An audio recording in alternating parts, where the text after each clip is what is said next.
There has been so much news in the CrossFit space. First, I want to start with Hayley Adams, who is an incredible athlete and an inspiring woman all round. But there's something really wrong with this story. Hayley has been in the sport since she was 14 and she's worked so hard to get where she is. She opened up about losing herself and putting an immense amount of pressure on herself and how it started to seriously negatively impact her. And it started to mean that she wasn't enjoying the process anymore. And I think a lot of us can relate to this. She goes on to say she started to be hard on herself for what she looked like. And it's so brave of her to open up about this part. She speaks about having an eating disorder and how she's struggled with her mental health ever since and how it's a day-to-day battle. She's announced that she's going to take a year to work on herself both mentally and physically and try and find her love for fitness again and to just look after herself and her body and to get back to her. It's so brave to talk about how you're struggling with something like this while you're still in it. I think a lot of us, me included, I've struggled with an eating disorder, tend to talk about it kind of after, like when we're a bit more recovered and we're feeling a bit better about talking about it, but she's so brave to speak about it now. The huge glaring problem for me with this whole thing is Hayley has openly spoken about repeatedly how difficult she finds it when people talk about her body all the time, and I think it was on the podcast Kettlebells and Cocktails. She talked about the DMs that she gets. How much is that happening for you still? Are you still getting a lot of that of people still commenting? Yeah, all the time. It's like, she needs to gain weight, she's too small, she's only clean when this, that, you know. People telling her to gain weight or like eat a burger, or they're making comments on her body, telling her that she needs to be bigger. And we've seen this from a lot of the, let's be honest, mostly the male commentators in the CrossFit space, really focusing in on her body and how she needs to be bigger to be stronger. And you'll know that I'm really passionate about saying that we should steer clear of commenting on people's bodies, but this is really why. Yeah, that's another thing, is people just always have something to say about how you look. Like, always. Let's not comment on people's bodies.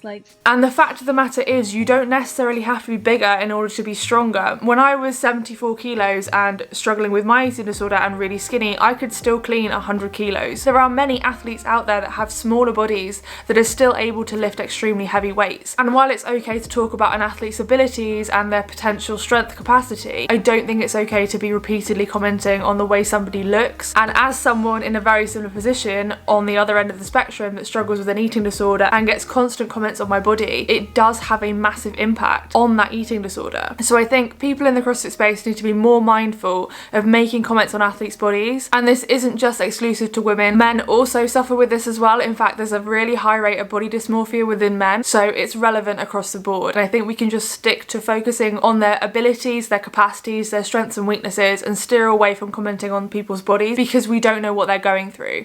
And with so many people, like the Katrin story recently, and with a lot of people talking about how the perception of their body affected their eating habits and how they slipped into disordered eating habits or orthorexia, it just makes it so clear what a massive impact it can have, and we need to just stop commenting. Kristie Eramo has also come out saying that she's not going to be competing this year. She spoke about how she actually really enjoys the process and the fitness, and how she's always enjoyed fitness itself. But my true passion lies within the grittiness of the training. And just seeing what her body can do and the actual training sessions, and that she's decided to take a step back from competing this year because she wants to focus more on that and on other things in her life. She also says she wants to take on some different athletic adventures, which I think is super exciting. I'm pretty sure a couple years ago we saw her do the Spartan Games or something like that. She also suggested we'd be seeing more of her on YouTube, which I think could be really interesting to see a CrossFit athlete maybe transition into showing more fitness on YouTube and focusing on that more. I think that would be really cool to see, and to see her like tackle some more like athletic challenges, it may be in different areas, like could be a high rocks or obstacle course racing or triathlon or an Ironman. I'd love to see something like that. And it's cool to see, although she's still at that level,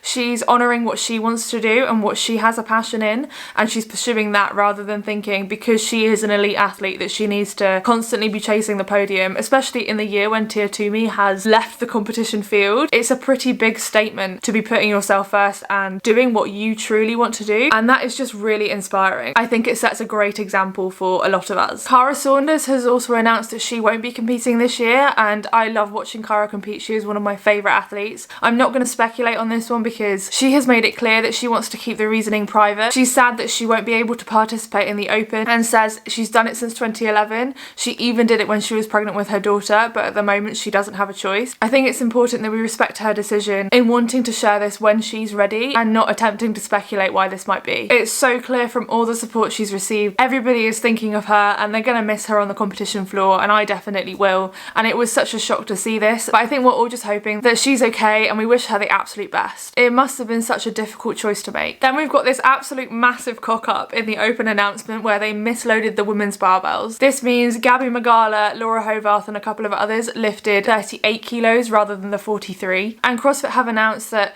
they take full responsibility, but their scores will not be validated. The open for a lot of the CrossFit Games athletes is pretty inconsequential. There isn't much competing to win it anymore. It's more like quarterfinals and semi-finals are more competitive, and the open is just a step that they have to go through. So I think making the athletes do this workout again because of a mistake on CrossFit's behalf is a little bit unfair, because it could impact the athletes training for this week, and the athletes themselves have given their time to CrossFit to travel to do this, and the barbells should have just been checked. Human error happens, mistakes happen, and that's totally fine. But personally, I think another solution could have happened, maybe giving them like a small penalty, just something else so that they didn't have to repeat the workout. I feel like because it was a mistake that they didn't make, then they shouldn't have to pay for it. There's lots of exciting things happening in the CrossFit space at the moment. It looks like there's loads of cool super teams joining together, and I'm going to do a separate video on that. Subscribe if you want to see more, and if you'd like to watch a regular person like me do 23.1, then watch this video here next. Thank you for watching, guys. I will see you in the next one.